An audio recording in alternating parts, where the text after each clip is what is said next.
नमस्कार दोस्तों, 16 जुलाई 2020 के एडिटोरियल डिस्कशन में आपका स्वागत है। जो सबसे पहला आर्टिकल आज हम डिस्कस करने वाले हैं वो आपके सामने है। चाइना's post Covid aggression is reshaping Asia. इस आर्टिकल में क्या बोला गया है? देखिए, इस आर्टिकल में कोई प्रॉपर स्टैटिस्टिक्स नहीं दिए गए। इस आर्टिकल में फॉरेन पॉलिसी के व्यू दिए गए। चाइना का अग्रेशन, स्पेशली कोविड के बाद जो अग्रेशन है, जो असर्टिवनेस है चाइना की, वो बढ़ गई है, जिसके चलते पूरी दुनिया से बहुत सारे स्टेटमेंट्स आ रहे हैं। अब यूएस चाइना की जो पार्टनरशिप है वो तो ओपनली एक तरीके की लड़ाई में बदलती हुई नजर आ रही है। हालांकि फुल फ्लेज्ड इकोनॉमिक डीकपलिंग हो नहीं सकती, क्योंकि यूएस बहुत हद तक अपनी सप्लाई लाइंस पे चाइना पे डिपेंडेंट है और चाइना बहुत हद तक टेक्नोलॉजी के फील्ड में यूएस पे डिपेंडेंट है। लेकिन आप देखोगे एशियान ने एक स्टेटमेंट इशू किया चाइना के अगेंस्ट में, फिलीपींस ने स्टेटमेंट इशू किया, इंडिया के गलवान वैली क्लैशेस हुए। तो चाइना के एग्रेसिवनेस के अगेंस्ट में पूरी दुनिया एक्शन ले रही है। तो इस आर्टिकल में जो व्यू पॉइंट्स दिए गए हैं और कैसे यूएस की लीडरशिप यहाँ पे आगे आ सकती है, इस चीज का फायदा उठा के इसके बारे में कुछ बातें कही गई हैं। नेक्स्ट जो आर्टिकल है वो है it's time to flatten the pandemic stereotyping. और यहाँ पे देखिए दोस्तों, पैंडेमिक के कर्व को फ्लैटन करने की बात नहीं हो रही है, स्टीरियोटाइपिंग के कर्व को फ्लैटन करने की बात की गई। यानी ये बोला जा रहा है कि कोविड-19 के पैंडेमिक के आने के बाद कुछ ऐसे ग्रुप्स थे जिनके ऊपर कोरोना को फैलाने का इल्जाम लगा दिया गया, और जब आप किसी एक ग्रुप को सुपर स्प्रेडर डिक्लेयर कर देते हो, उसके ऊपर ये इल्जाम लगा देते हो कि वो कोरोना वायरस को फैला रहा है, तो उसके अगेंस्ट बहुत सारा डिस्क्रिमिनेशन हो सकता है, खासकर इंडिया जैसी सोसाइटी में। तो इसके बारे में कुछ यहाँ पे व्यू पॉइंट्स दिए गए और कैसे इस स्टीरियोटाइप को रोकने की जरूरत है, कैसे इस चीज में डायरेक्टली या इनडायरेक्टली गवर्नमेंट्स और जुडिशरी भी इन्वॉल्व है, इन सब के बारे में यहाँ पे बात कही गई है। बहुत अच्छे पॉइंट्स है, इसको देखेंगे। नेक्स्ट जो आर्टिकल हम लोग देखने वाले हैं फ्रेंड्स, वो है द डे ऑफ ड्यूडा। देखिए, प्रेसिडेंट है आंड्रेस ड्यूडा। ये पोलैंड के प्रेसिडेंट है, 2015 में प्रेसिडेंट बने थे। अभी रिसेंटली 2020 में जो इलेक्शन हुए उसमें भी ये दोबारा प्रेसिडेंट बन गए हैं। हालांकि अपोजिशन को इन्होंने बहुत कम मार्जिन से हराया है, बट अपोजिशन हार गया है। 51.2% वोट डूडा जी को मिले हैं और डूडा जी बन गए आपके प्रेसिडेंट। प्रॉब्लम यह है डूडा जी के प्रेसिडेंट बनने में कि डूडा जी के बारे में यह बोला जा रहा है, और इनकी जो पार्टी है लॉ एंड जस्टिस पार्टी, जिसको PIS पार्टी भी बोलते हैं, इनके ऊपर यह इल्जाम लगाया जा रहा है कि ये डेमोक्रेटिक वैल्यूज का हनन कर रहे हैं। ठीक है, ये ओपन नहीं है अपने अप्रोच में, बहुत कंजर्वेटिव है। तो LGBT राइट्स देने को तैयार नहीं है, पॉलिटिकल इंटरफेरेंस करते हैं ये जुडिशियल अपॉइंटमेंट्स में। ठीक है, डेमोक्रेटिक वैल्यूज का आदर नहीं करते हैं। तो इसलिए एंड्रेस डूडा जी अगर प्रेसिडेंट बनते, प्रेसिडेंट से बनने से पहले ही सब बातचीत हो रही कि एंड्रेस डूडा जी प्रेसिडेंट नहीं बनने चाहिए, अगर बन गए तो कंजर्वेटिव हो जाएगी पोलैंड की सरकार, ज्यादा डेमोक्रेटिक नहीं रहेगी, ज्यादा ओपन नहीं रहेगी। EU का तो सिद्धांत ही है ना, यूरोपियन यूनियन का सिद्धांत है ओपननेस। ठीक है, लेकिन फाइनली एंड्रेस डूडा बन गए हैं प्रेसिडेंट। के प्रेसिडेंट बनने में क्या प्रॉब्लम है, पहले ऐसी कौन कौन सी चीजें हुई थी जिसकी वजह से इनके अगेंस्ट आवाजें उठ रही थी, और इनके अपोजिशन में कौन कौन था, वो क्यों हारे, इनके अपोजिशन में जो सिविक कोलिशन है इनके बारे में मैं बताऊंगा दोस्तों। और एक और बात, इनकी डोनाल्ड ट्रंप के साथ बहुत अच्छी पड़ती है एंड्रेस डूडा की। चलिए आगे चलते हैं। नेक्स्ट आर्टिकल है inflation alert. Inflation alert important क्यों हो जाता है? जून के रिटेल इन्फ्लेशन का डाटा आ चुका है जो कि 6.1%। प्रॉब्लमेटिक है क्योंकि आरबीआई की मॉनेटरी पॉलिसी टारगेट करती है 4 ± 2%, तो 6% अपर लिमिट है, और जून में ही वो 6% क्रॉस हो चुका। सबसे पहले तो इस आर्टिकल में आपको मैं एक लेमैन की भाषा में बताऊंगा कि होलसेल प्राइस इन्फ्लेशन और रिटेल प्राइस इन्फ्लेशन में क्या फर्क है। उसके बाद जो इंपॉर्टेंट ग्रुप्स हैं जैसे कि pulses, vegetables, foods and beverages, fruits, milk, इनमें इन्फ्लेशन क्या चल रहा था जून के टाइम में, ये इन्फ्लेशन क्यों बढ़ा है। क्योंकि खास बात दोस्तों ये है कि जब इकोनॉमिक आउटपुट कम हुआ है, अच्छा इकोनॉमिक आउटपुट तो कम हुआ ही हुआ है क्योंकि लॉकडाउन लग गया था तो बिजनेसेस ठप थे, पर डिमांड भी तो कम हुई थी, लोग बाहर ही नहीं निकले घर से। तो जब लोग बाहर ही नहीं निकले घर से तो डिमांड कम हुई है, जब डिमांड कम हुई है तो इन्फ्लेशन बढ़ना नहीं चाहिए, बट फिर भी इन्फ्लेशन बढ़ गया। तो लॉकडाउन के पहले ही महीने में, लॉकडाउन खुलने के बाद पहले ही महीने में इन्फ्लेशन 6% से ऊपर चला गया है। तो ये बोला जा रहा है कि आगे आने वाले समय में इन्फ्लेशन बढ़ सकता है, जो कि इंडियन इकोनॉमी के लिए अच्छा नहीं है। फिर एक बात यहाँ पे और कही जा रही है कि स्टैगफ्लेशन की कंडीशंस बनती नजर आ रही है। ये स्टैगफ्लेशन क्या है ये भी मैं आपको इस आर्टिकल में बताऊंगा। फिर नेक्स्ट है ring facing won't rescue architecture. देखिए, आर्किटेक्चर वर्सेस इंजीनियर की डिबेट, ये एक बहुत बड़ी डिबेट है, बहुत समय से चल रही है, और अभी अभी सुप्रीम कोर्ट में इसमें एक डिसीजन दिया है। आर्किटेक्चर वर्सेस इंजीनियर की डिबेट इंडिपेंडेंस से पहले की डिबेट है। ये वन ऑफ दोज टॉपिक्स है जिनको मैं बोलूंगा कि बहुत ज्यादा न्यूज में नहीं है, लोग इस पर बहुत ज्यादा ध्यान दे नहीं रहे, बट यूपीएससी के पर्सपेक्टिव से, खासकर मेंस एग्जाम के पर्सपेक्टिव से, ये आर्टिकल बहुत ज्यादा इंपॉर्टेंट हो गया है। पूरा का पूरा ऐसे आ सकता है इस टॉपिक से। तो आर्किटेक्चर वर्सेस इंजीनियर में रिसेंटली सुप्रीम कोर्ट ने क्या कहा है, पहले का इशू क्या था? सिंपल इशू तो देखिए ये है कि जो बिल्डिंग को बनाने का काम होता है, बिल्डिंग की डिजाइन का काम होता है, वो आर्किटेक्ट के पास रहना चाहिए, ऐसा आर्किटेक्ट का बोलना है। लेकिन वो काम बहुत हद तक इंजीनियर्स भी ले रहे हैं, जो सिविल इंजीनियरिंग करते हैं वो इस काम को ले रहे हैं। तो आर्किटेक्ट का ये कहना था कि भाई इंजीनियर्स को आप ये काम मत दीजिए। लेकिन सुप्रीम कोर्ट ने रिसेंटली अभी जजमेंट दिया है, उस जजमेंट को और आर्किटेक्चर वर्सेस इंजीनियर की पूरी हिस्टोरिकल डिबेट को मैं एक अलग वीडियो में कवर करूंगा, यहाँ पे कवर नहीं कर रहा हूं दोस्तों, because this is a topic which deserves a separate video. आगे चलते हैं।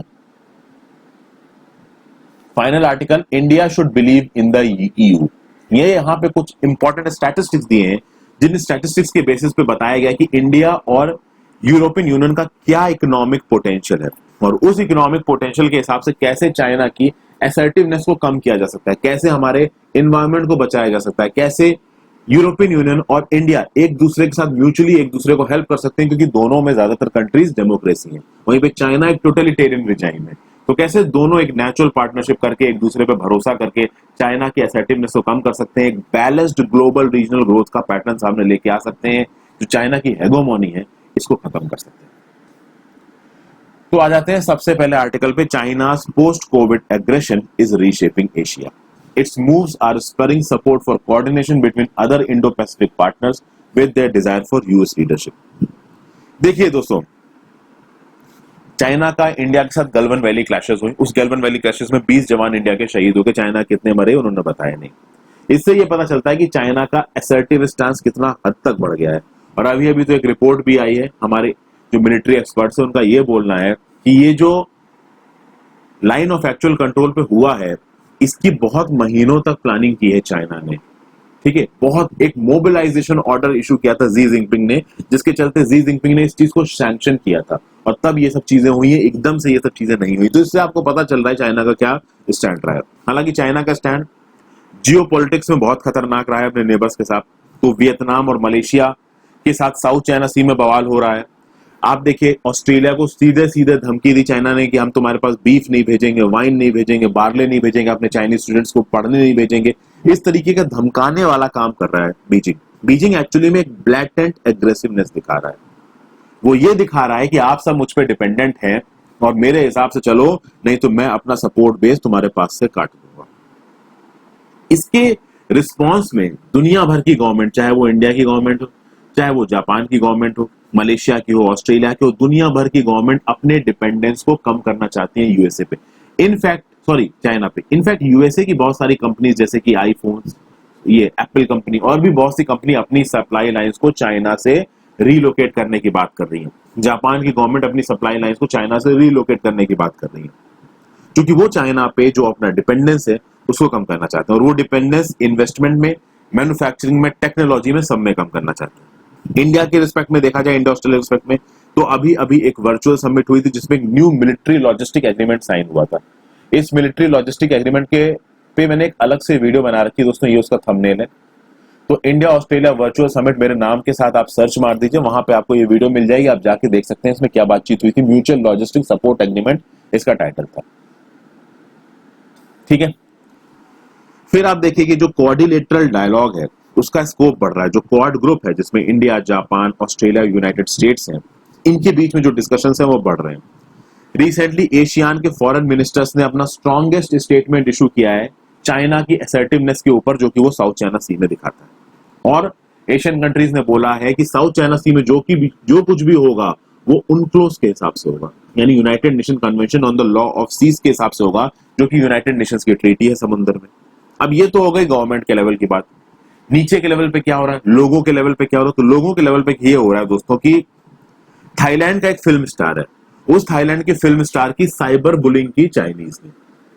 उस साइबर बुलिंग के अगेंस्ट में 3 कंट्रीज के लोग, ताइवान, हांगकांग और साउथ ईस्ट की जो बाकी कंट्रीज, उन सबके लोगों ने मिल के एक कैंपेन चलाया जिसका नाम था milk tea alliance.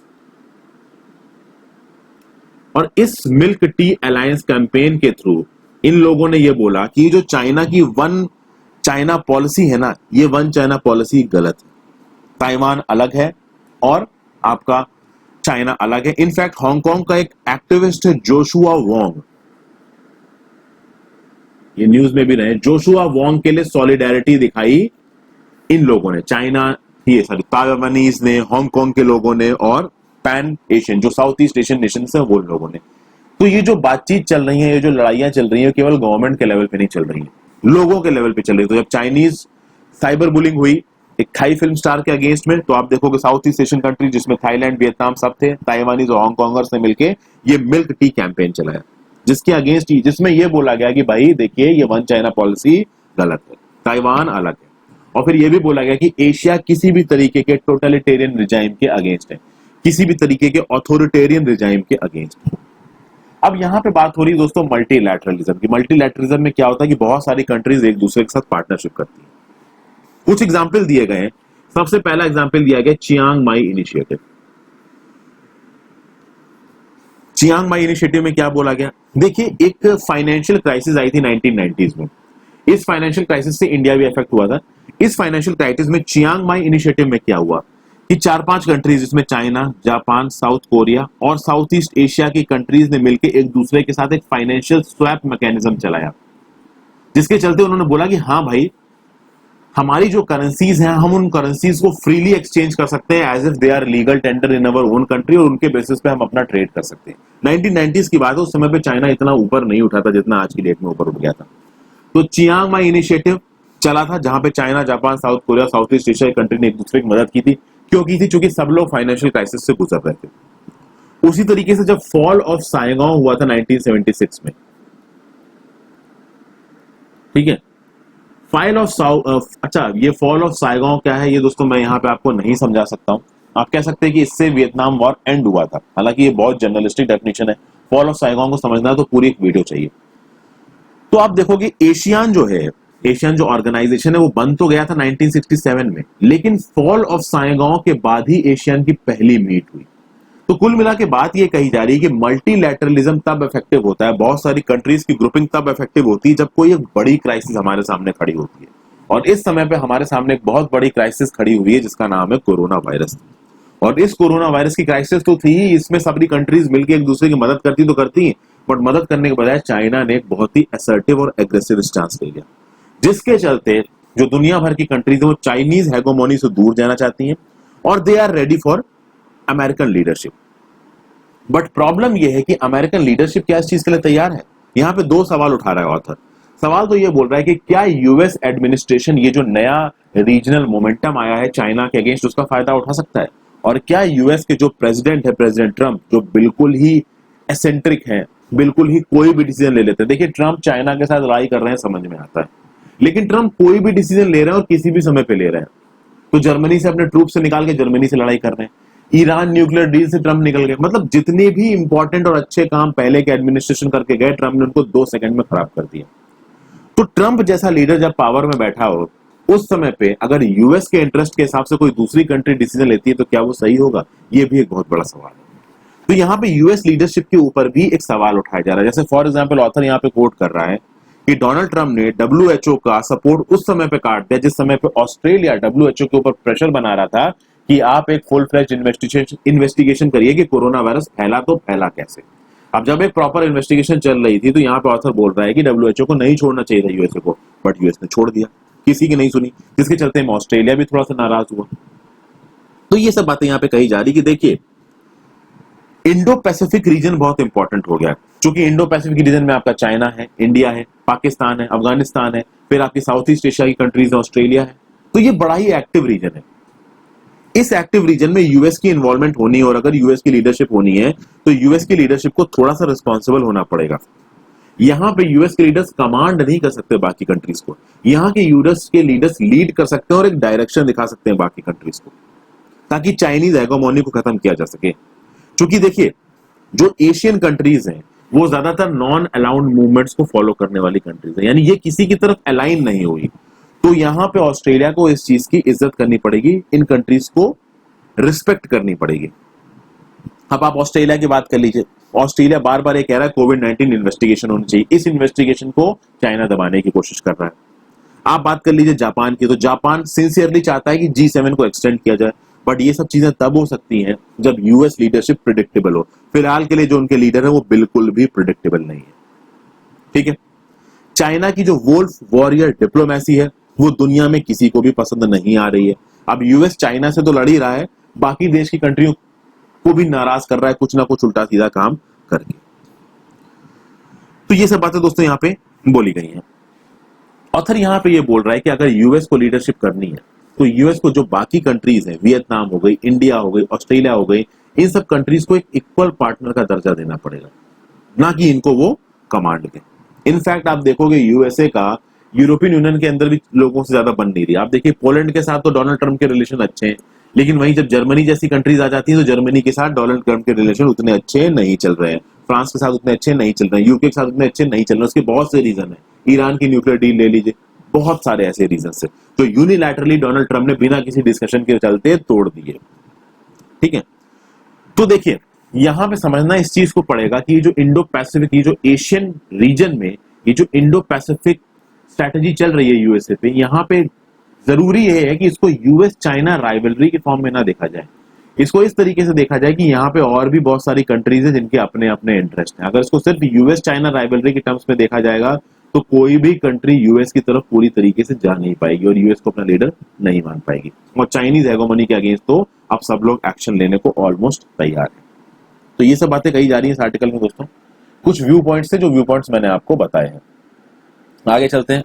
It's time to flatten the pandemic stereotyping. यहां पे क्या बोला जा रहा है? ग्रुप्स लेबल्ड कोविड-19 super spreaders represent some of the most vulnerable categories in Indian society. सबसे पहले तो दोस्तों आपको ये समझना पड़ेगा इस स्टीरियोटाइप शब्द का मतलब क्या होता है। उसको कोरोना वायरस के कंटेक्स्ट में मैं आपको समझाता हूँ। जैसे फॉर एग्जांपल एक पर्सन है, अब एक पर्सन को आपने लेबल कर दिया कि हाँ भाई ये एक पोटेंशियल कोरोना वायरस को फैलाने वाला पर्सन है, भले ही वो ना हो बट आपने उसको लेबल कर दिया कि ये कोरोना वायरस को फैला सकता है। तो basically this is a stereotype. अब यहां पे ऑथर ने क्या बोला है कि अगर आप सुपर स्प्रेडर शब्द को समझने की कोशिश करो, सुपर स्प्रेडर यानी कि जो बहुत बुरी तरीके से कोरोना वायरस को फैला रहा है, तो इसके लिए उन्होंने क्या किया कि मार्च 1 से लेके जून 1 तक का एक डाटाबेस देखा, किसमें? नेक्सिस डाटाबेस है। इसमें न्यूज सोर्सेज होते हैं इंडिया के। उस डाटाबेस में जब सुपर स्प्रेडर शब्द को समझने की कोशिश की गई तो यह पता किया गया कि ये सुपर स्प्रेडर वो लोग होते हैं दोस्तों, it means an individual who transmits infection to many others then is atypical. यानी नॉर्मल केस में अगर कोई एक पर्सन जितने लोगों को इन्फेक्ट करेगा उससे बहुत ज्यादा लोगों को ये सुपर स्प्रेडर इन्फेक्ट करेगा। अब इस सुपर स्प्रेडर शब्द की डेफिनेशन को किस तरीके से निकाला गया? तो देखिए सिर्फ कोरोना वायरस के पैंडेमिक में नहीं, बहुत सारी और बीमारियों में, जैसे कि wide range of infectious disease such as tuberculosis, Ebola, SARS, severe acute respiratory syndrome, इन सब जब बीमारियों पे स्टडी हुई तो ये बोला गया कि भाई कुछ ऐसे लोग हैं जो इन्फेक्शन को ज्यादा फैलाते हैं। तो only 20% of those infected cause 80% of the new infections. यानी अगर 100 लोग इन्फेक्टेड हैं तो उन 100 में से 20 लोग ऐसे होंगे जो सुपर स्प्रेडर होंगे, और ये 20 लोग आगे होने वाले 80% ऑफ द इन्फेक्शंस के लिए रिस्पॉन्सिबल होंगे, जिसको बोला जाता है 20-80 रूल। ये 20-80 रूल इन्फेक्शन में, पैंडेमिक में काफी काम में होता है। तो 20-80 रूल क्या है ये आपको यहां मालूम पड़ा। और ये जो 20% लोग हैं जो 80% ऑफ द न्यू इन्फेक्शंस को फैलाते हैं, इनको क्या बोला जाता है? इनको बोला जाता है सुपर स्प्रेडर। अब सुपर स्प्रेडर की यहां पे जो डेफिनेशन दी गई है दोस्तों, ये काफी खराब दी गई, क्योंकि देखिए प्रॉब्लम ये है, अगर आप सुपर स्प्रेडर के ऊपर पूरी रिस्पॉन्सिबिलिटी डाल देते हो पैंडेमिक को फैलाने की, तो आपको ये देखना पड़ेगा कि इसके पीछे की साइंस क्या है। अगर कोरोना के पैंडेमिक की बात की जाए तो सबसे पहले तो ये पता करिए कोरोना का पैंडेमिक फैल कैसे रहा है। अब कोरोना का पैंडेमिक फैल कैसे रहा है, इसके ऊपर साइंटिफिक डिस्कशंस अभी भी चल रहे हैं। शुरुआत में बोला गया कि कोरोना एयरबॉर्न नहीं है। रिसेंटली डब्ल्यूएचओ के बहुत से साइंटिस्ट ने बोला, और कुछ हद तक इनडायरेक्टली डब्ल्यूएचओ ने भी ये बोला कि हाँ भाई कोरोना वायरस एयरबॉर्न हो सकता है। तो मतलब कुल मिला के बात यह है कि कोरोना वायरस की एग्जैक्ट साइंस क्या है, ये एग्जैक्टली फैल कैसे रहा है, इस बात पे अभी भी डिबेट चल रही है। अब उस चलती डिबेट के दौरान दोस्तों आपको यह भी मालूम है कि कोरोना वायरस से इन्फेक्टेड जो पेशेंट्स हैं वो बहुत सारे एसिम्प्टोमेटिक भी हैं, मतलब उनको किसी भी तरीके का इन्फ्लुएंजा, फ्लू, बीमारी, खांसी, सर्दी, जुकाम नहीं है, बट फिर भी वो कोरोना वायरस लेके बैठ सकते हैं, फिर कोरोना वायरस लेके घूम रहे हैं, और हो सकता है वो इस कोरोना वायरस से दूसरों को इन्फेक्ट भी कर रहे हो। तो आप देखिए, और हमारे देश में तो एसिम्प्टोमेटिक केसेस बहुत ज्यादा है, जो कि वरिंग ट्रेंड है, यानी जिसको कोरोना वायरस हो रहा है, इम्यूनिटी रोक पा रही है और उसको कोई भी तरीके का कोई सिम्टम आ नहीं रहा है। इसीलिए बोला जा रहा है कि यूनिवर्सल मास्क पहनने चाहिए, सोशल डिस्टेंसिंग करिए, हैंड हाइजीन करिए।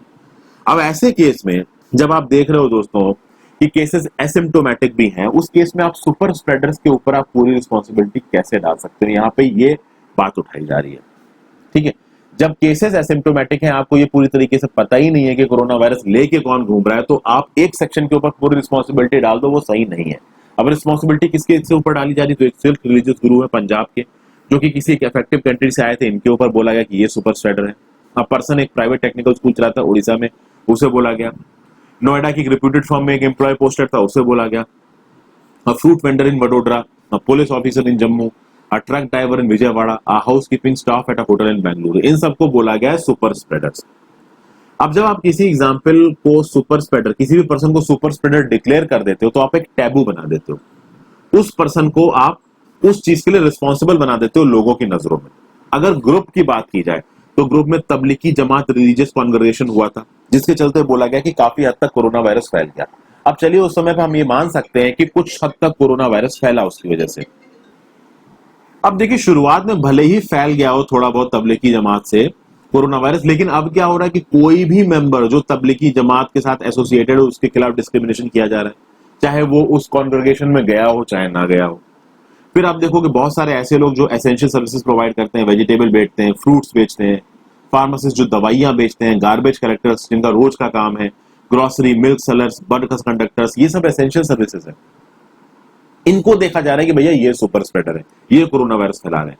फिर आप देखिए जो माइग्रेंट वर्कर्स थे जो अपने होम टाउन वापस लौट रहे थे, उनको देखा जा रहा है कि ये कोरोना वायरस फैला रहे हैं। तो कुल मिला के ये जो लेबलिंग हो रही है ना, ये गलत है। एक वेजिटेबल वेंडर को अगर आप कोरोना वायरस का सुपर स्प्रेडर बोल दोगे तो that is not a good choice, क्योंकि फर्स्ट ऑफ ऑल वो वेजिटेबल वेंडर के पास ये है कि भाई उसे अपनी जिंदगी तो चलानी ही है। दूसरी बात, वो वेजिटेबल वेंडर अपनी मर्जी से तो घूम नहीं रहा, अगर वो वेजिटेबल बेच रहा है तो बहुत सारे लोग वेजिटेबल खरीद भी रहे हैं। ठीक है, तो वो एक एसेंशियल सर्विस को प्रोवाइड कर रहा है जिसकी सबको जरूरत है, तो उसको इस तरीके से देखना गलत है। मान लीजिए किसी वेजिटेबल वेंडर को या किसी फ्रूट सेलर को या किसी गार्बेज कलेक्टर को कोरोना वायरस निकल भी आता है, तो ये जरूरी है कि उनको प्रॉपर सर्विसेज प्रोवाइड किया जाए, उनको प्रॉपर मेडिकल इंश्योरेंस प्रोवाइड किया जाए, उनका ध्यान रखा जाए, क्योंकि they belong to the marginalised section of society. क्योंकि एक तो वो वैसे ही डिस्क्रिमिनेटेड है, उसके बाद अगर उनको कुछ हो जाता, अगर आप उनके खिलाफ और डिस्क्रिमिनेशन करेंगे तो वो सही नहीं है। प्रेस कॉन्फ्रेंस हुई थी 21 मई को, वहां पे केरला के चीफ मिनिस्टर ने बोला कि देखिए स्टेट के बॉर्डर खुल गए हैं लॉकडाउन खत्म होने के बाद, तो हो सकता है कि केरला में इन्फेक्शन कोरोना वायरस के बढ़े। केरला ने बहुत अच्छी तरीके से हैंडल किया है कोरोना वायरस के पैंडेमिक को, लेकिन केरला के चीफ मिनिस्टर ने एक बात और बोली कि ये जो एक्सपैट्रिएट्स पे आप इल्जाम लगा रहे हो वो गलत है। एक्सपैट्रिएट्स मतलब क्या होता है कि देखिए केरला के बहुत सारे लोग दुनिया भर के देशों में जाके काम करते हैं, दुनिया भर के देशों में जाके पढ़ रहे हैं। पता है आपको, इंडिया का जो सबसे पहला कोरोना वायरस का केस था वो एक लड़की थी, वो केरला की थी, वो वुहान में अपने मेडिकल साइंस का कोर्स कर रही थी और वापस आई थी तो उसको कोरोना वायरस हो गया था। That was the first case of corona virus in India. तो उसके बाद केरला में टैबू आ गया कि जो बाहर से लोग आ रहे हैं वो कोरोना वायरस को लेके आ रहे हैं। तो केरला के चीफ मिनिस्टर ने बहुत एक पढ़े लिखे पर्सन की तरह ये बोला कि नहीं भाई, आप एक्सपेट्रेट्स के ऊपर इल्जाम मत लगाइए। उसी तरीके से आप देखोगे दादरा एंड नागर हवेली और दमन एंड दीव में अपने बॉर्डर्स को सील कर दिया, बोला गुजरात से ये जो लोग सब्जी बेचने आते हैं हमारे यहाँ, ये सब्जी बेचने नहीं आ सकते, ये सुपर स्प्रेडर है। तो इस तरीके का डिस्क्रिमिनेशन ठीक नहीं है। वही डिस्क्रिमिनेशन जुडिशरी की तरफ से भी हुआ है। तो उड़ीसा हाईकोर्ट की अगर आप बात कर लीजिए, उड़ीसा हाईकोर्ट ने एक ऑर्डर इशू किया। उड़ीसा हाईकोर्ट ने बोला कि जो भी माइग्रेंट वर्कर्स अपने घर की तरफ वापस जा रहे हैं उनका पहले टेस्ट होगा कोरोना वायरस का, और अगर वो कोरोना वायरस के टेस्ट में निगेटिव निकलते हैं तभी उन्हें घर जाने दिया जाएगा, नहीं तो घर नहीं जाने दिया जाएगा। इस रूलिंग को सुप्रीम कोर्ट ने रद्द कर दिया। ये रूलिंग 2-3 चीजों में बहुत गलत थी। फर्स्ट ऑफ ऑल तो उड़ीसा हाईकोर्ट ने यह नहीं बताया कि मान लीजिए अगर कोरोना वायरस किसी का निगेटिव नहीं निकलता है, पॉजिटिव निकलता है, तो उसके साथ क्या होगा। अगर पॉजिटिव निकलता है तो क्या उसको प्रॉपर मेडिकल फैसिलिटीज दी जाएंगी सरकार के खर्चे पे। इस तरीके की चीजों की बात उड़ीसा गवर्नमेंट ने, उड़ीसा हाईकोर्ट ने नहीं करी, इसलिए सुप्रीम कोर्ट ने उड़ीसा हाईकोर्ट की इस रूलिंग को रोक दिया। तो कहीं ना कहीं देखा जाए तो हमारी जुडिशरी भी इस सुपर स्प्रेडर्स के टैबू को डायरेक्टली या इनडायरेक्टली फैला रही है, जो कि गलत है। इसीलिए आप देखोगे दोस्तों कि हमारी जो ministry of health and family welfare है, उन्होंने बोला है कि किसी भी कम्युनिटी को या किसी भी एरिया को आप सुपर स्प्रेडर मत भेजिए, बोलिए, उसके खिलाफ टैबू मत फैलाइए। कोई इन्फेक्ट हो गया तो उसको सपोर्ट करने की कोशिश कीजिए, ना कि उसको आप गालियां देने लगो और उसको सुपर स्प्रेडर बोल दो और उससे दूर भाग जाओ, उसको अछूत समझ के उसको ट्रीट करने लगो। फिजिकल डिस्टेंसिंग करिए, सबसे दूर रहिए, उसका जमाना है। बट किसी के खिलाफ भी किसी तरीके का टैबू या डिस्क्रिमिनेशन मत करिए। ये ministry of health and family welfare ने कहा है और यही ये आर्टिकल भी कहने की कोशिश कर रहा है। ठीक है, आगे चलते हैं। Next article, the day of DUDA. ठीक है, डूडा जी जीत गए हैं आपके पोलैंड में, पोलैंड के इलेक्शंस ये जीत गए हैं। अब डूडा जी जिस पॉलिटिकल पार्टी को बिलोंग करते हैं उसका नाम है the law and justice party, जिसको आप बोलते हो PIS पार्टी। ठीक है, ये रही लॉ एंड जस्टिस पार्टी की ये स्टॉन्च चलाई है। ठीक है, अब देखिए मिस्टर डूडा जो पॉलिश सोसाइटी के इंस्टीट्यूशन है, जो डेमोक्रेटिक इंस्टीट्यूशन है, उनकी ताकत को डाइल्यूट करने की कोशिश कर रहे हैं। ऐसे बहुत से लोगों का बोलना है जो पॉलिश सोसाइटी के मेंबर्स हैं। अब चूंकि वो लगातार दूसरे कंसेक्यूटिव टर्म में आ गए हैं तो वो ऐसा कर सकते हैं। 2015 जुलाई में वो प्रेसिडेंट बन के आए थे और 2020 जुलाई में वो फिर से प्रेसिडेंट बन के आ गए हैं। जो भी इनका इलेक्शन हुआ है वो काफी क्लोजली कंटेस्टेड था। इनके अपोजिशन में जो पर्सन खड़ा था उसका नाम था, मैं नाम यहां पे लिख देता हूं, उनका नाम था रफाल ट्राजोकोवस्की। आई एम सॉरी, ये प्रोनाउंसिएशन मैं गलत कर रहा हूं, TRZASKOWSKI। तो ये इनके अपोजिशन में खड़े थे, ये डूडा जी हैं। This is mister DUDA. Mister DUDA को मिले 51.2% वोट, ट्रास जी को मिले 48.7% वोट, और ऑब्वियस सी बात है ट्रास हार गया और मिस्टर डूडा जीत गया। अब देखिए बहुत क्लोज कंटेस्टेड इलेक्शन था ये, यहां पे बहुत क्लोजली जीते हैं मिस्टर डूडा, यानी पूरे चांसेस थे इनके जीतने के भी। अब बात की जाए तो मिस्टर रफाल कौन सी पार्टी के हैं, तो मिस्टर रफाल थे आपके सिविक कोलिशन के member. Civic Coalition most prominent opposition party थी। पहले जो सिविक कोलिशन का जो कैंडिडेट था जो कि मिस्टर डूडा के अगेंस्ट लड़ रहा था, उसकी रेटिंग बहुत ज्यादा अच्छी नहीं थी। तो आप देखोगे एंड टाइम पे मिस्टर रफाल की एंट्री हुई इस इलेक्शन में। मिस्टर रफाल मेयर है वॉर्सो के। ठीक है, इनकी एंट्री हुई और पूरे चांसेस थे कि ये जीत सकते हैं, बट ये जीते नहीं, ये हार गए।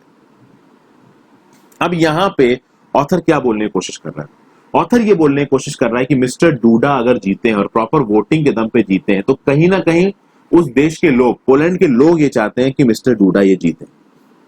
जो वोटर टर्नआउट था बहुत इंप्रेसिव था, 65% लोगों ने वोट दिया है और पोस्टल बैलेट के थ्रू ये वोटिंग हुई थी। पहले ये वोटिंग मई में शेड्यूल थी, बट थोड़ी सी इसको आगे बढ़ा दिया गया था।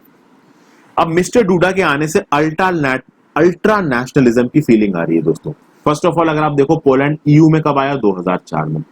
अभी जो पोलैंड का हिसाब चल रहा है EU के साथ, यूरोपियन यूनियन के साथ, वो कुछ अच्छा चल नहीं रहा है। जो सिविक कोलिशन था, ये वाला जो कोलिशन था, वो एक ओपन सोसाइटी की बात करता था।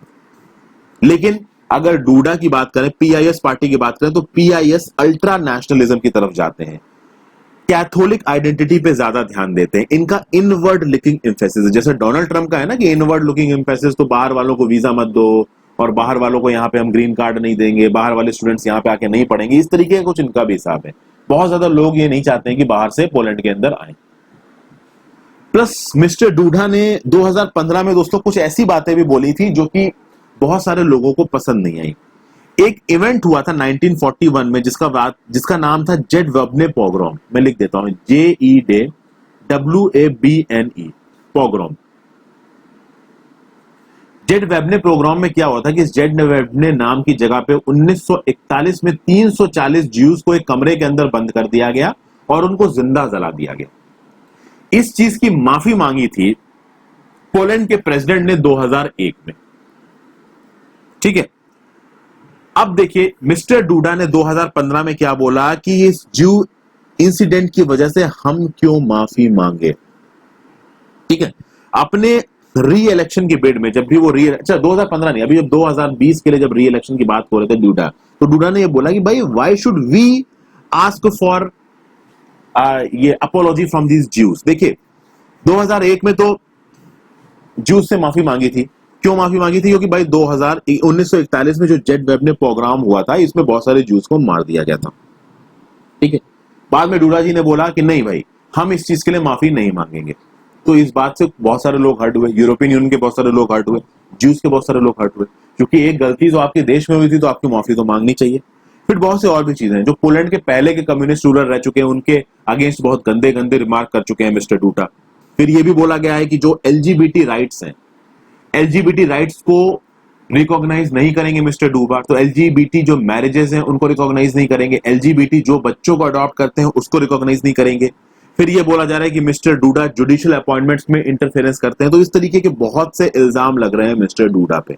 तो ये बोला जा रहा है कि मिस्टर डूडा ये जो पावरफुल, ये जो पावर में आ गए हैं, प्रेसिडेंट बन गए हैं पोलैंड के, ये पोलैंड के ओपननेस के लिए अच्छा नहीं है। इससे जो पोलैंड की इकोनॉमी है वो और इनवर्ड लुकिंग हो जाएगी और अंदर ही अंदर दब जाएगी, बाहर की दुनिया के साथ नहीं मिलेगी। और ये चीज यूरोपियन यूनियन को भी पसंद नहीं आ रही है, क्योंकि यूरोपियन यूनियन एक इकोनॉमिक यूनियन है, काफी हद तक इकोनॉमिक पॉलिटिकल यूनियन है। तो अगर एक कंट्री ऐसी है यूरोपियन यूनियन के अंदर जो इनवर्ड देख रही है, तो वो कभी भी उस लेवल पे ईयू के साथ एसोसिएट नहीं हो पाएगी। लेकिन फिर भी अब देखते हैं आगे क्या होगा। यहां पे बात करें दोस्तों इन्फ्लेशन अलर्ट की, राइजिंग प्राइसेस। सबसे प्रॉब्लम क्या हुई? प्रॉब्लम तब हुई दोस्तों जब जून के इन्फ्लेशन की फिगर्स आया और ये पता चला कि जो इन्फ्लेशन है वो 6.1% पे है। कौन सा इन्फ्लेशन? Retail inflation. अब यहाँ दो तरीके के इन्फ्लेशन होते हैं, एक होलसेल इन्फ्लेशन होता है, एक रिटेल इन्फ्लेशन होता है।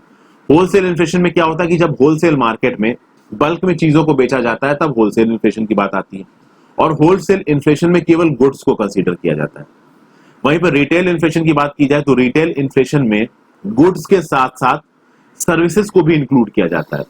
यानी कि अगर आप कोई सर्विस लेते हो, फॉर एग्जांपल किसी कोचिंग इंस्टीट्यूट में आप जाके पढ़ते हो, तो पिछले साल कोचिंग की फीस थी 50,000, इस साल हो गई 55,000, तो बढ़ गई ना। तो इसको ये रिटेल इन्फ्लेशन में काउंट होगा, ये होलसेल प्राइस इन्फ्लेशन में काउंट नहीं होगा। तो जो रिटेल इन्फ्लेशन में एक इंडिविजुअल कंज्यूमर को चीज कितनी महंगी मिल रही है, इस चीज पे ध्यान दिया जाता है। अब हम आते हैं अपने टॉपिक पे। जो रीसेंट कंज्यूमर प्राइस इंडेक्स का डाटा आया उसमें बोला गया है कि जून में इन्फ्लेशन था 7.1%। आरबीआई की मॉनेटरी पॉलिसी क्या कहती है? 4 ± 2% इन्फ्लेशन होना चाहिए, यानी 2% से नीचे नहीं जाना चाहिए, 6% से ऊपर नहीं जाना चाहिए, बट ये 6% से ऊपर चला गया है। प्रॉब्लमेटिक क्या है? प्रॉब्लमेटिक ये है दोस्तों कि लॉकडाउन लगा था, लॉकडाउन में डिमांड कम हो गई। अब जब डिमांड कम हो गई तो इन्फ्लेशन नहीं बढ़ना चाहिए, बट इसके बाद भी अगर इन्फ्लेशन बढ़ रहा है तो प्रॉब्लम वाली बात है। अब इसके लिए कुछ हद तक स्ट्रक्चरल डेफिशिएंसीज रिस्पॉन्सिबल है। स्ट्रक्चरल डेफिशिएंसीज कैसे दोस्तों? जैसे लॉकडाउन लग गया, अब इस लॉकडाउन के दौरान हमारी सेंट्रल गवर्नमेंट और स्टेट गवर्नमेंट ने कोई एक प्रॉपर मैकेनिज्म, कोई एक प्रॉपर सप्लाई चेन नहीं बना पाए। एक एग्जांपल देता हूं, आप डी मार्ट में जाइए दोस्तों, डी मार्ट में लॉकडाउन के दौरान भी चीजें सस्ती बिक रही थी, लेकिन जो लोकल किराने की दुकानें थी वहां पे चीजें सस्ती नहीं बिक रही थी। क्यों? क्योंकि डी मार्ट ने अपनी सप्लाई चेन को बहुत ज्यादा प्रॉपर तरीके से मैनेज किया है। लेकिन जहां पे सप्लाई चेन गड़बड़ा जाती है वहां पे मिडिलमैन फायदा उठाने लगते हैं। तो वो मिडिलमैन क्या करेंगे कि टमाटर को एक किसान से खरीदेंगे 20 रुपए प्रति केजी पे, और मार्केट में 80 रुपए प्रति केजी पे बेच रहे थे लॉकडाउन के दौरान। तो इस तरीके की स्ट्रक्चरल डेफिशिएंसीज की वजह से भी हमारा जो इन्फ्लेशन है वो बढ़ा है। प्लस ये इतना सिंपल नहीं है दोस्तों, इन्फ्लेशन में बहुत सारे फैक्टर्स होते हैं। जैसे कि अगर आप फूड और बेवरेजेस ग्रुप की बात करोगे तो इसमें जो रिटेल इन्फ्लेशन था वो था 7.3%। अगर आप पल्सेस की बात करते हैं तो 16.7% का इन्फ्लेशन था। मीट और फिश की बात करते हैं तो 16.7% का इन्फ्लेशन था। मिल्क की बात करो तो 8.4% का इन्फ्लेशन था। अगर आप फ्रूट और वेजिटेबल्स की बात करो तो देखिए, फ्रूट और वेजिटेबल एक ऐसी चीज है कि उनको अगर जल्दी नहीं बेचा गया तो वो खराब हो जाएंगी। तो जो डिस्ट्रेस सेलिंग होती है उनको जल्दी बेचा जाता है उनको। तो वेजिटेबल्स में केवल 1.9% का इन्फ्लेशन था, लेकिन फ्रूट्स में 0.7% का डिफ्लेशन था। वो ऑब्वियस था, क्योंकि इनको जल्दी बेचना है तो ऑब्वियस सी बात है कम सस्ते में बेच दिया।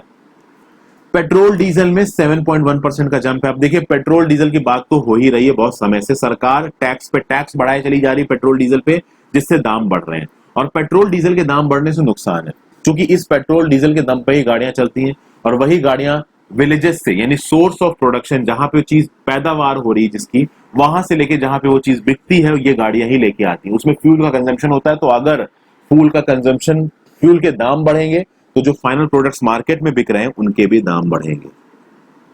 तो कुल मिला के काम ये बोला जा रहा है, बात ये कही जा रही है कि भैया ये जो डाटा आया है जून में इन्फ्लेशन का, this is not a healthy sign, ये एक खराब साइन है। इसमें हमारे पास क्या कुछ रिलीफ है? तो बिल्कुल रिलीफ है। हमारा मानसून बहुत अच्छा आया है इस बार का। तो मानसून अच्छा होने से क्या होगा? मानसून अच्छा होने से ये होगा कि रेनफॉल ज्यादा होगी। रेनफॉल ज्यादा होगी तो जो प्रोडक्शन है एग्रीकल्चर का, जो फूड ग्रेन्स का प्रोडक्शन है, उसकी क्वांटिटी अच्छी होगी। क्वांटिटी अच्छी होगी तो भाई बिजनेसेस अच्छे से चलेंगे।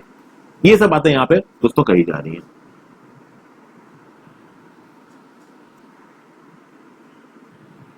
एक और ट्रेंड दोस्तों यहां पे मिल रहा है, जो ट्रेंड आपका स्टैगफ्लेशन की तरफ ध्यान दे रहा है। स्टैगफ्लेशन क्या है? स्टैगफ्लेशन की डेफिनेशन देखिए, stagflation refers to an economy that is experiencing a simultaneous increase in inflation and stagnation of economic output. देखिए बिजनेसेस बंद हो गए दोस्तों, मैन पावर सिटीज से कम हो गया, जो आपके बड़े बड़े एंटरप्राइजेस हैं वो जॉब कट्स कर रहे हैं, ज्यादा सैलरी नहीं देना चाह रहे हैं, साथ साथ वो अपने दाम को भी बढ़ा रहे हैं। तो दाम को बढ़ा रहे हैं तो उससे इन्फ्लेशन हो रहा है। चूंकि लॉकडाउन लग गया था तो चीजों का डिमांड कम हो गया, डिमांड कम हो गया तो आउटपुट भी कम हो गया, ज्यादा प्रोडक्शन नहीं हो रहा। तो इंडिया में एक तरीके का ट्रेंड दिख रहा है कि भैया इकोनॉमिक आउटपुट भी कम हो रहा है और इन्फ्लेशन भी बढ़ रहा है, तो हम स्टैगफ्लेशन की तरफ जा रहे हैं। और स्टैगफ्लेशन एक बहुत अच्छी चीज है नहीं, इसीलिए सरकार ने आत्मनिर्भर प्लान निकाला है, बहुत सारे लोन्स को मार्केट में उतारा है ताकि हम स्टैगफ्लेशन में नहीं चले जाएं, इकोनॉमिक आउटपुट चलता रहे। अब यहाँ पे एक चीज और हो रही है कि भैया रेट कट करने चाहिए आरबीआई को, बट आरबीआई अगर अपने रेट कट करेगा तो इससे इन्फ्लेशन बढ़ता है। रेट कट्स पे मैंने बहुत सारी वीडियो बता रखी है। ऐसा क्या होता है, देखिए जब आरबीआई अपने रेपो रेट को डिक्रीज करता है तो उससे होता क्या है कि बहुत सारा पैसा कम इंटरेस्ट रेट पे मार्केट में पहुंच जाता है। जब बहुत सारा पैसा कम इंटरेस्ट रेट पे मार्केट में पहुंच जाता है तो लोगों की जेब में पैसा पहुंच जाता है, लोग खर्च ज्यादा करते हैं, लोग खर्च ज्यादा करते हैं तो इन्फ्लेशन बढ़ जाता है। ऑलरेडी इस लॉकडाउन के बाद हम देख रहे हैं कि इन्फ्लेशन 6.1% पे पहुंच गया है। तो आरबीआई और रेट कट करने से डर रहा है क्योंकि उसको ये लग रहा है कि कहीं और इन्फ्लेशन आगे ना बढ़ जाए। तो यहाँ पे बहुत सारे मल्टीपल चैलेंजेस हमारी इकोनॉमी के सामने खड़े हुए हैं जिसको डील करने का लिए जरूरत है। तो देखिए गवर्नमेंट स्टेप्स ले रही है, किस तरीके से चीजें आगे आगे आएंगी वो तो समय ही बताएगा। फाइनल जो आर्टिकल है वो है India should believe in the EU. India को यूरोपियन यूनियन पे भरोसा करना चाहिए, ठीक है। Their time assume significance as a rules based order gets challenged by the rise of exceptionalism. यहाँ पे सिंपल बात किसकी हो रही है, यहाँ पे सिंपल बात हो रही है चाइना की। रूल्स बेस्ड ऑर्डर कहां पे होता है दोस्तों, डेमोक्रेसीज में होता है। तो डेमोक्रेसी यूरोपियन यूनियन में, डेमोक्रेसी इंडिया में, बट चाइना में तो कोई डेमोक्रेसी है नहीं, वहां चलता है totalitarian regime. But China rules based order को मानता भी नहीं है। तो UNCLOS United Nation Convention on the Law of Seas में साफ साफ लिखा है कि एक्सक्लूसिव इकोनॉमिक जोन कहां कहां है। तो साउथ चाइना सी में चाइना ने बना दी 9-लाइन और 9-लाइन के चलते उसने एक्सक्लूसिव इकोनॉमिक जोन वॉयलेट कर दिया बहुत सी कंट्रीज का, ठीक है। और UNCLOS के वर्डिक्ट को मानने से मना कर दिया चाइना ने। तो ये बात यहां पे कही जा रही है कि जब चाइना किसी भी तरीके के रूल बेस्ड ऑर्डर को मानने को तैयार ही नहीं है तो उन कंट्रीज को साथ में आना चाहिए जो रूल बेस्ड ऑर्डर को मानते हैं। और यहाँ पे दो पार्टनर्स बहुत इंपॉर्टेंट हो जाते हैं, एक तरफ है EU और एक तरफ है चाइना। EU और चाइना में बहुत कुछ कॉमन है। सबसे पहले उनको अपनी स्ट्रैटेजिक ऑटोनॉमी चाहिए, मतलब इंडिया चाइना पे डिपेंडेंट नहीं होना चाहिए और EU भी चाइना पे डिपेंडेंट नहीं होना चाहिए। EU की बहुत सारी सप्लाई चेन चाइना में है और हम तो बहुत हद तक चाइना पे डिपेंडेंट है। किन किन चीजों पे डिपेंडेंट है ये तो मैं आपको कई बार बता चुका हूं। अगर इकोनॉमिक टर्म्स की बात की जाए दोस्तों तो EU एक बहुत बड़ा ट्रेडिंग पार्टनर है इंडिया के लिए। आप देखोगे 2018 में यूरोपियन यूनियन से 67.7 बिलियन यूरो की इन्वेस्टमेंट आई है इंडिया में, जो कि था लगभग 22% of the total FDI inflows. अब ये फिगर अच्छा है बट ये फिगर में इंप्रूवमेंट हो सकता है। अगर आप इस चीज को देखोगे 2018 में यूरोपियन यूनियन से 175.3 बिलियन यूरोस की इन्वेस्टमेंट हुई थी चाइना में। तो जहां 67 बिलियन यूरोस की इन्वेस्टमेंट हुई है इंडिया में, इससे 2.5 गुनी इन्वेस्टमेंट हुई है आपकी चाइना में, ऑलमोस्ट 2.5 गुनी। तो ये जो इन्वेस्टमेंट चाइना में जा रही थी ये इंडिया में भी आ सकती है। तो जो स्कोप है इंडिया और EU की पार्टनरशिप का वो बहुत ज्यादा है, बिजनेस कोऑपरेशन का स्कोप बहुत ज्यादा है। और वो तब होगा जब म्यूचुअल ट्रस्ट डेफिसिट जो है चाइना और इंडिया और EU के बीच में, इसको हम कर सकें तो ज्यादा आसानी से जो इंडिया के लोग हैं वो EU में जा सकें, EU के लोग इंडिया में आ सकें, इसकी बहुत जरूरत है, ठीक है। बिजनेस अपॉर्चुनिटीज अच्छी हो तो इंडिया अपने इंफ्रास्ट्रक्चर को इंप्रूव करे, अपने स्किल्ड लेबर को इंप्रूव करे, अपने रेगुलेटरी क्लियरेंसेस को इंप्रूव करे, तो EU के बिजनेस इंडिया में बहुत ज्यादा आएंगे। यहां पे इंपॉर्टेंट बात किसकी की जा रही है, यहां पे इंपॉर्टेंट बात की जा रही है एक ट्रेड एग्रीमेंट की। देखिए यूरोपियन यूनियन और इंडिया के बीच में बहुत दिनों से एक फ्री ट्रेड एग्रीमेंट के ऊपर नेगोशिएशंस चल रहे हैं। अभी एक नई स्टडी आई है यूरोपियन पार्लियामेंट की और इस स्टडी ने क्या बोला है कि भाई अगर EU और इंडिया का एक ट्रेड एग्रीमेंट होता है तो इससे 8 से लेके 8.5 बिलियन यूरो का ट्रेड इंक्रीज हो रखता है सालाना, जिसमें इंडिया को ज्यादा फायदा होगा। ये बात बोली गई है। अब जियोपॉलिटिकल टर्म्स में बात की जाए तो इंडिया को इस तरीके के डील्स की बहुत ज्यादा जरूरत है। क्यों जरूरत है? क्योंकि इंडिया के आसपास के जो नेबर्स हैं वो पावरफुल ड्राइवर्स है। तो आप पाकिस्तान को देख लीजिए, आप चाइना को देख लीजिए, दोनों दुश्मन बन के बैठे हैं ऑलमोस्ट। नेपाल की जो रूलिंग पार्टी है वो भी पूरी तरीके से कोशिश कर रही है कि वो इंडिया की दुश्मन बन जाए, हालांकि पीछे से तो सपोर्ट चाइना का ही है।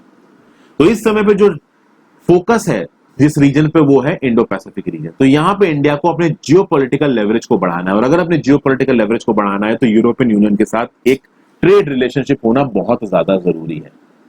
तो इस आर्टिकल में इतने ही इंपॉर्टेंट व्यू पॉइंट्स दोस्तों। एक और छोटी मोटी बातें बोली गई हैं कि देखिए ईयू इकोनॉमिकली बहुत स्ट्रांग हो रहा है, इकोनॉमिकली जो इकोनॉमिक एंगेजमेंट है ईयू का एक दूसरी कंट्रीज के साथ वो तगड़ा हो रहा है, तो वो कंबाइंडली डेप्ट उठा सकते हैं मार्केट में। तो पहले तो क्या होता है कि एक कंट्री इंडिविजुअली डेप्ट उठाती है, अब क्या है ईयू एक इकोनॉमिक ऑर्गेनाइजेशन है और एज एन इकोनॉमिक ऑर्गेनाइजेशन वो ओवरऑल डेप्ट को उठा सकता है। तो ईयू अगर आप एज अ ट्रेड ग्रुपिंग देखा जाए बहुत पोटेंशियल रिलेशनशिप रखता है। तो अगर ईयू और इंडिया किसी एक स्ट्रेटेजिक पार्टनरशिप में एक दूसरे के साथ मिल जाते हैं तो वो बहुत सारे मल्टीलैटरल इंस्टीट्यूशंस में कुछ रिफॉर्म भी लेके आ सकते हैं, जैसे डब्ल्यूटीओ में रिफॉर्म लेके आ सकते हैं, डब्ल्यूएचओ में रिफॉर्म लेके आ सकते हैं, मल्टीलेटरल ऑर्गेनाइजेशंस को और रिस्पॉन्सिबल बना सकते हैं और चाइना की असर्टिवनेस को कमजोर कर सकते हैं। चाइना ये जो हेगेमोनिक वो दिखा रहा है ना, एटीट्यूड दिखा रहा है ना, उसको कम कर सकते हैं। लेकिन उसके लिए पहले पार्टनरशिप होना बहुत जरूरी है। तो ये सब बातें इस आर्टिकल में दोस्तों कही गई हैं। आई होप आपको ये आर्टिकल पसंद आया हो। पसंद आया तो दोस्तों लाइक कर दीजिएगा, प्लीज चैनल को सब्सक्राइब कर लें। काफी मेहनत लग रही है, 40-40 मिनट की वीडियोस जा रही हैं, तो अगर आप सब्सक्राइब करेंगे तो अच्छा लगेगा। Thank you for watching, have a great day.